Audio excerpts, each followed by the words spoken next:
Good afternoon, everyone. Derek from the Rangers Review here with your news bulletin on Thursday, the 12th of September. A selection of stories involving Rangers you may have seen doing the rounds today. We'll kick off with the daily Yanis Hagi mention, and Giovanni Bacali, who is a football agent over there in Romania, has claimed that Rangers are seeking £2.95 million for the midfielder, but that no clubs are able to watch him in Scotland. Of course, the Romanian remains frozen out at Ibrox under Philip Clement, but he did vow after his appearances for Romania on international duty that he would return to Glasgow and fight for his place. Now, Giovanni Bacali, says that Yanis's problem is that Rangers have set a clause for him, €3.5 million. If a club comes in for him and pays it, he can leave Rangers. But the problem is Rangers aren't giving him the opportunity, so no one can watch him. He's not even getting to sit on the bench, never mind playing. Well, you may have remembered that Yanis came out over the weekend on his Instagram with a statement saying that Giovanni Bacali does not represent him.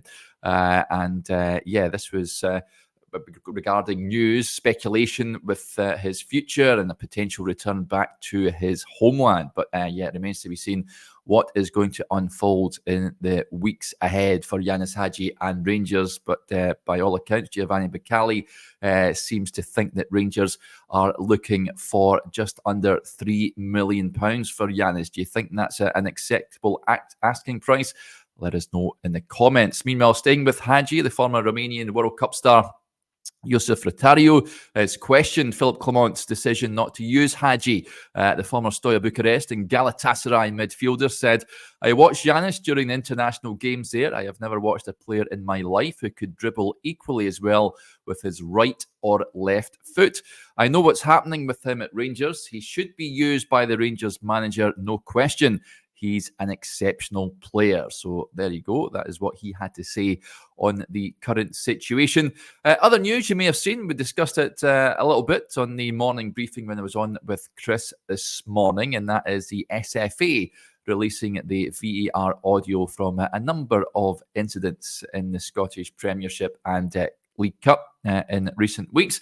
The big one, of course, was Cyril Desser's goal for Rangers in the League Cup match against St Johnstone at Hampden, which left Saints boss Craig Levein irate, to say the least. The Rangers forward had fired home inside the penalty area, with referee Matthew McDermott then blowing for a free kick against Dessers. There had been confusion over whether the whistle was blown before the goal, but replays confirmed the official had delayed blowing for the foul until after the goal was scored. A VAR review was then recommended, with McDermott awarding the goal.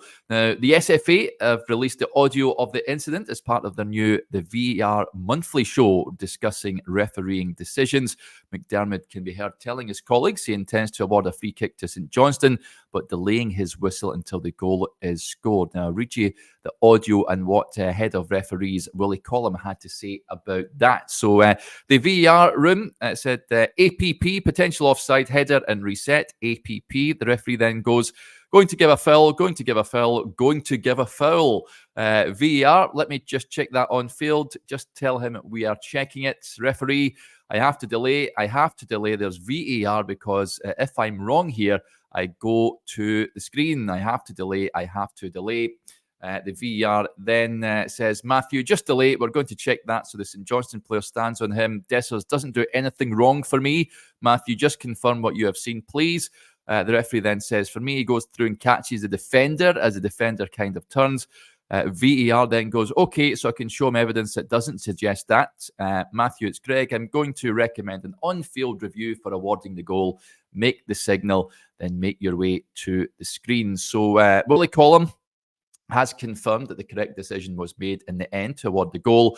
However, while praising the match official for his delaying of the whistle and communication with VAR, column did state that the body language of the referee was poor and suggested a free kick was about to be given. He said the starting point for us when we coach the referee here, and the referee is generally about good body language. Here, the referee probably doesn't display good body language because his body language when the challenge is made on the edge of the penalty area is everything is edging towards a free kick, body language-wise. That is a lot of body language mentions.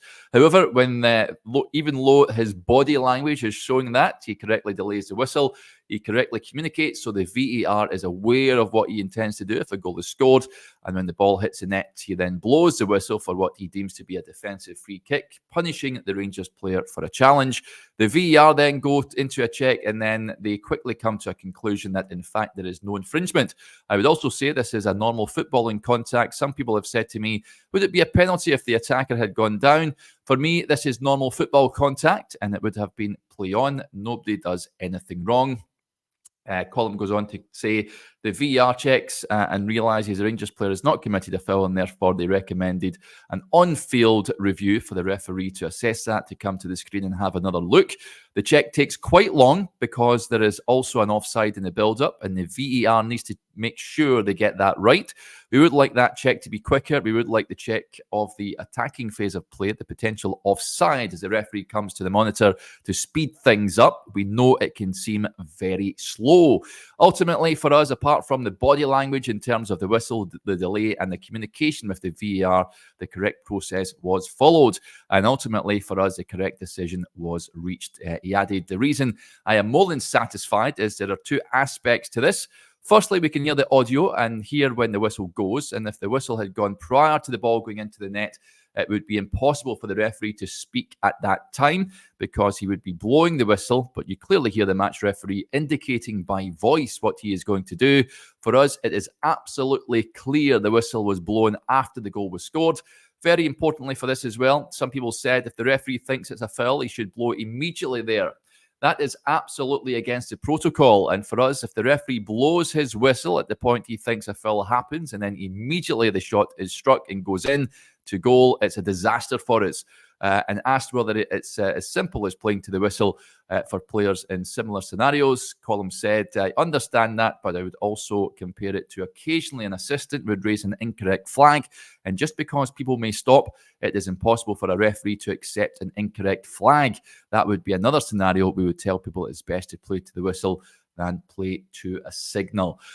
So there you go, folks. Willie Collum explaining that the Dessers decision, which created a bit of controversy, it's fair to say, afterwards, was the right call. Yes, and it was absolutely bang on the correct call to award the goal. So there you go, some of the news floating about involving Rangers this Thursday. I'll be back on the morning briefing tomorrow. I'll be joined with Joshua and Stevie. We hope you can join us for that. So those of you that are Rangers Review Extra members, had a chat with the author Jeff Holmes this afternoon about his new book he's written with Alfie Conn, a controversial figure, of course, Rangers Hall of Famer. Very interesting book. I'd recommend you buy a copy, and you can go and watch what Jeff had to say about writing that book over on the channel right now. Right, that'll do us there. Thank you for watching, and we'll speak to you tomorrow. Bye for now.